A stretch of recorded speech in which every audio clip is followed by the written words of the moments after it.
Hello मेरे friends, आज नया साल का हमारे ठाकुर जी की तरफ से आपको बहुत बहुत मुबारकबाद। हमारे ठाकुर जी आपके दिल में बसे, इसलिए मेरे तरफ से मेरे ठाकुर जी को भी बार बार प्रणाम। हमारे ठाकुर जी के भक्तों, आज नए साल में ठाकुर जी आपको सब कुछ दे जो आप अच्छे चाहते हो।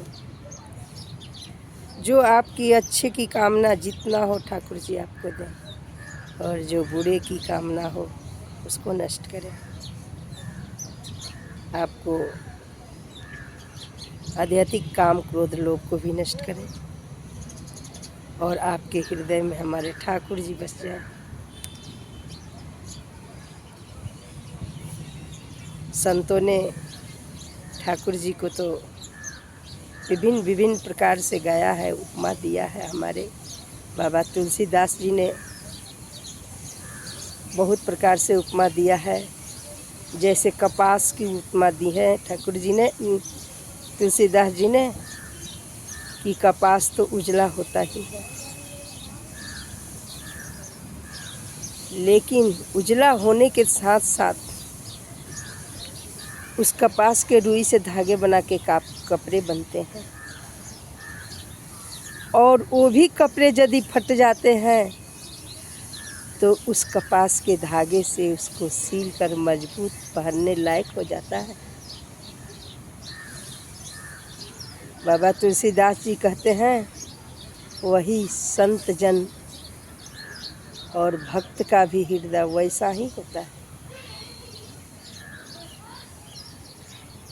हमारे बाबा तुलसीदास जी कहते हैं कि सांप कितना भी विषधर हो, लेकिन मणि उसके ठीक मुख के सामने ही रहता है, लेकिन उस पर कोई विष का प्रभाव नहीं पड़ता। तुलसी बाबा कहते हैं कि और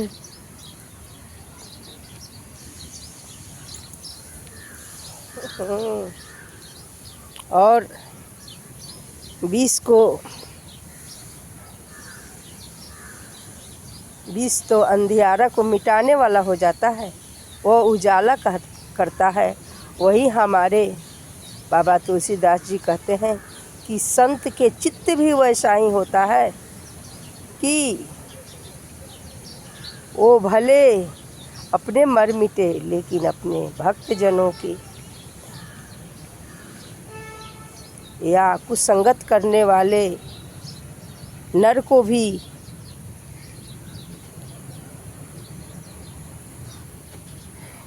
उस कपास की तरह बना देते हैं, और ठाकुर जी से जोड़ देते हैं।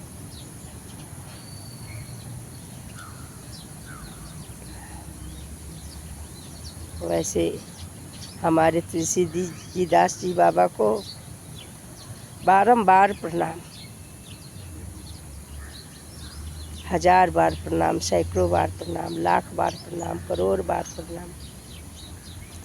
जिनके हृदय में भगवान धनुष बाण लेके हरदम विराजमान है,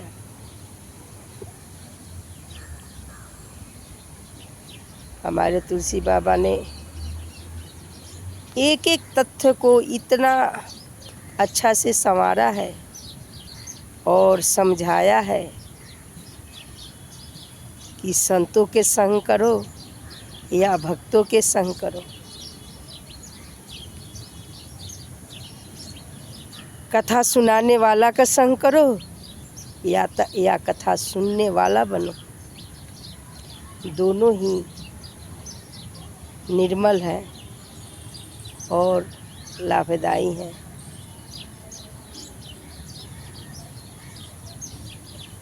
एक संत थे माधव दास जी, जगन्नाथ जी का सेवा करते थे, और जगन्नाथ जी के पास खड़ा होके इतने सुंदर सुंदर भजन गाते थे कि जगन्नाथ जी का मूर्ति हिलने लगता था।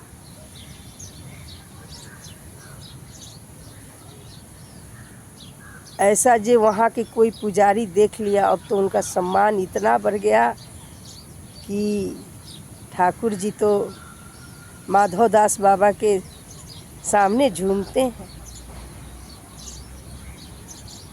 माधव दास बाबा का काम यही था कि वो अपने जीविका के लिए भिक्षा मांगते थे 5-10 घर से, और उसको ले आके साफ़ सुथरा करके और भोजन बनाते थे।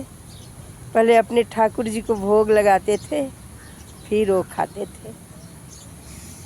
उनका दिनचर्या यही था, नित्य दिन वो यही करते थे। वे ठाकुर जी का भिक्षा लाते थे, बनाते थे, खिलाते थे और भोजन रख के, भोजन खिला के भगवान को गुण को गान करते थे। अब उनकी इतनी चर्चा होने लगी कि माधव दास जी को तो ठाकुर जी साक्षात दर्शन देते हैं। अब तो भक्तों की लाइन लग गई।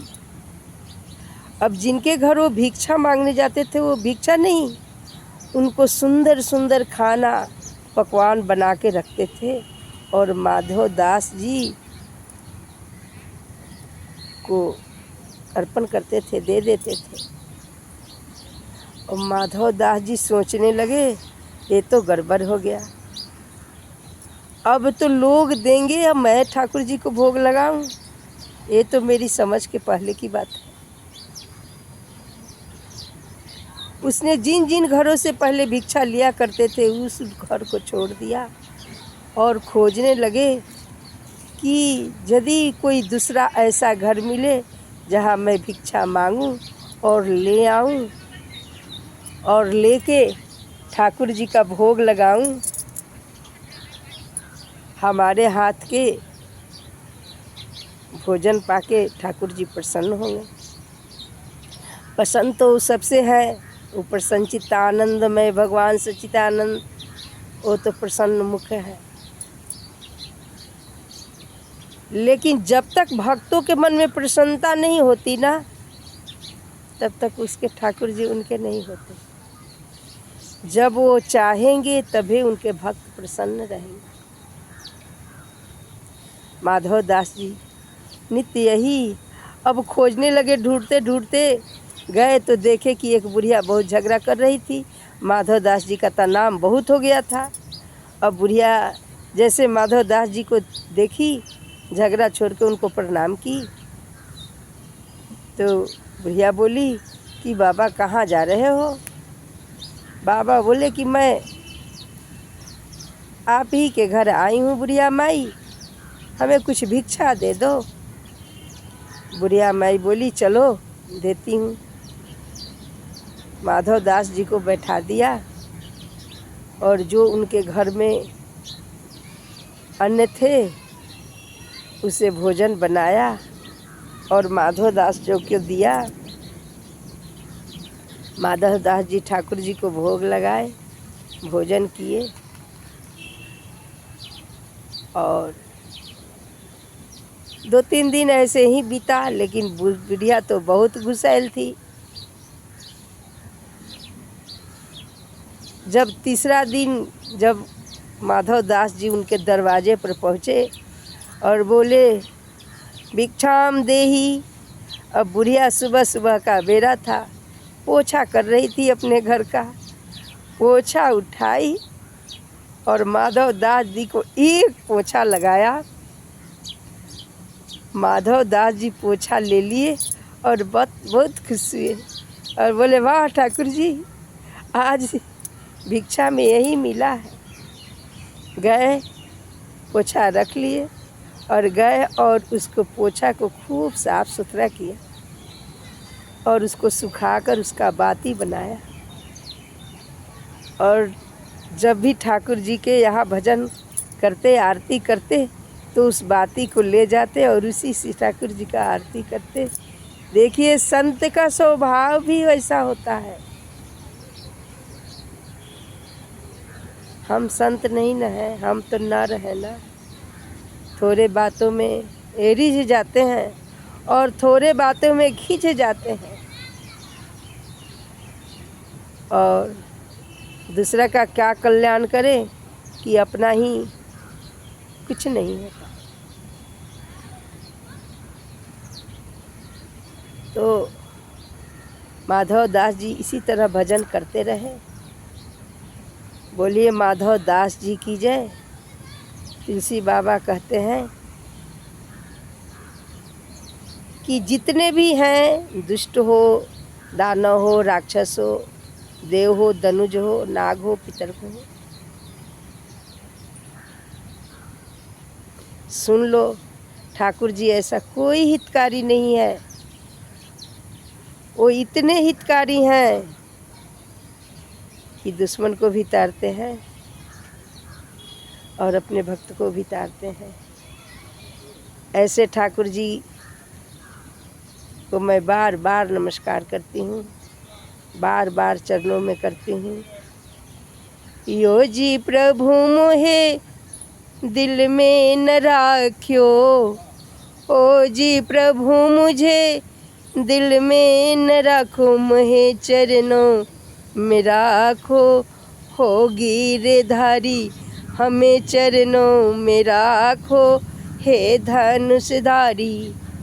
यो जी मुरलीधारी मुझे दिल में न रखो, ओ मुरलीधारी मुझे दिल में न रखो, मोहे चरणों में रखो, मोहे चरणों में राखो, ओ गिरवरधारी मोहे चरणों में राख्यो, ओ धनुषधारी मोहे चरणों में राखो, यो धनुषधारी। सीताराम हनुमान, सीताराम हनुमान, सीताराम हनुमान, सीताराम हनुमान, सीताराम हनुमान, सीताराम हनुमान, सीताराम हनुमान। बोलिए बंसी गिरधरधारी की जय, धनुषधारी भगवान ठाकुर जी की जय। श्रीमन नारायण महारानी लक्ष्मी जी, महारानी राधिका जी के चरणों में हजार बार नमस्कार, बारंबार नमस्कार। जय सीताराम।